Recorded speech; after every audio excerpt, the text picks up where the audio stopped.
How much money do you reckon there is? Oh gosh, I have a dream. Is it going to be as much as $20,000 to $200,000 by any chance? Absolutely. That's a lot of money, and I think it's really, really fantastic that we're able to recognise how much hard work goes into getting our children ready for preschool. Hey AJ, did you know that it's time for the third round of the PRA? Third round, what is the PRA? It's a preschool reform agreement. Yes, now it's making sense. So what does this mean for our sector then? Well, what it does, it funds projects to maintain and develop preschool project quality. And being preschool, that would be ages 3 to 4 years? Yep. And making sure that we're hitting that before they do go into that compulsory schooling. Absolutely. So we're looking at around $20,000 to $200,000 available for registered providers with a service approval. Yes. And there's some awesome things that can be done with this money, isn't there? Yep, absolutely. There's three sort of main areas. Really, we're wanting to facilitate children's early learning and development and their transition to compulsory school. The second thing is we want to facilitate children's enrolment, attendance and preparation for preschool. And the third one is we want to support and enhance the professional capability of early educators. That's awesome, and some really great opportunities for our colleagues in the sector to get creative and to really support the children. Yep, and what's great about that, it doesn't matter what location they're in. So, you know, it's the stretch is far. Yep. Okay. When we're talking 3 to 4 years, Connie, we're also looking at our OSH services that do provide preschool programs and support for children that are aged 3 to 4 this time, don't we? Absolutely. So any OSH service that has a minimum of 10 children in that 3 to 4 category, they're also eligible to access this funding. Brilliant, exciting opportunities. So Connie, where can people looking to apply for this grant get support with the writing of the application? Well, there's a few ways. What we really encourage people to do though, is to really look at their own networks. Do they have a management committee? Is there someone on the committee that can help them? Do they have a board? Is there someone on the board that can help them? Do they network with other centres? Because people who've applied for this before and have received that, they would be a great fund of knowledge in applying for this. But there's other things like your local government network. And also, if you're regional, there's things called the Local Regional Development Association, and they can help. That's those RDAs. Yes, that's right. So there are places for support. So for those, especially if it's a first-time application, reach out, get that support from your networks. So if I wanted to find some more information about my eligibility, the grant process and timelines, where could I find that? Great question. There's a lot of information that's easily accessible through our Child Australia website. Within the website, you can also go to get information around the guidelines. So the guidelines will help you to understand the application process, what's needed, a little bit of support around the how.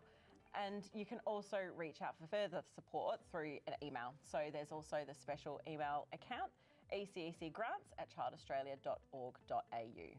Can I apply for this round of funding if my service has already been in receipt of current PRA funding? You certainly can. There's a few things you'll need to keep in mind though.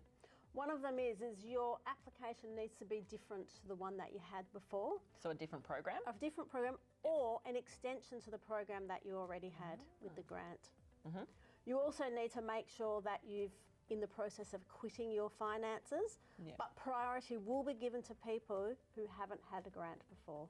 Some people might ask if they're not in the ECEC database, can they still apply for the funding? All education and care services in Western Australia approved under the National Law and the Childcare Services Act can apply. So to be eligible, you must also have an Australian business number, an ABN. You need to make sure that you have an ECEC service approval number. Be registered for the purpose of GST. The service must also, if they're submitting the application, they must be in Western Australia. So this is Western Australian based? Western Australia. So there may be some services that might not pop up on the ECEC WA database, for example, but that could be because they might be an out-of-scope service. So we still do encourage them to apply, but if they have that question, if they're not sure, reach out and we can help find out. Thank you. Have you seen this list of things that people can use their funding money for? It's extensive, but that's really cool because that means that there's lots of opportunities. Professional development and support. They early childhood teachers staff wages and salaries for time limited positions. So they might be employed as part of the project Yeah. or backfilling arrangements. So Yeah. not the long term. Yep, and also their retaining of their ECTs. Yep. So that's a great thing. Transport. Specifically transport of children to Yeah. preschool and or specialised programs that they've put through Yeah. under this grants program. Yeah, and some of those communities we know that where people have trouble getting their children to preschool, that's going to be great for them. Absolutely. And for some programs or projects, you might be looking at new equipment or venue hire so that you can extend your reach of enrolment too. Yep, so a few people can use it for administration costs as well. Yep. Postage, telephones, things like that. So that will be useful. Yeah, and the purchase of minor capital equipment, resource materials and consumables. Yep.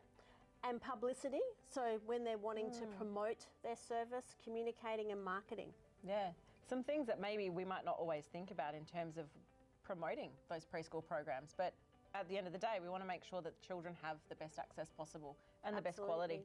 Is there some things that people can't use the grant money for? Yeah, and these are really important to make sure that you are aware of what you can't apply for, because that helps you to know what you can apply for too. So please don't apply for ongoing operational costs such as insurance, power and water, or interstate and overseas travel. Also, ongoing ECT staff wages and salaries, we can't use it for that. Yep. Or any projects that duplicate existing or similar project services within that community. Yeah. We can't use it for those They either. have to be unique. So projects that are typically funded through other sources such as a school, activities, sports and other cultural events.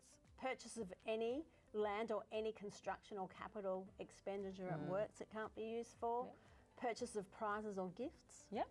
And projects that could be delivered as part of the agreed services under another agreement the organisation might have with a different entity as well. Yeah. And lastly, it can't be used for audit costs. So Connie, is there a time frame that we need to make sure we've got our applications in by? Last day for applications will be the 25th of August. Brilliant. So 25th of August, make sure you get your applications in. We can't wait to receive them.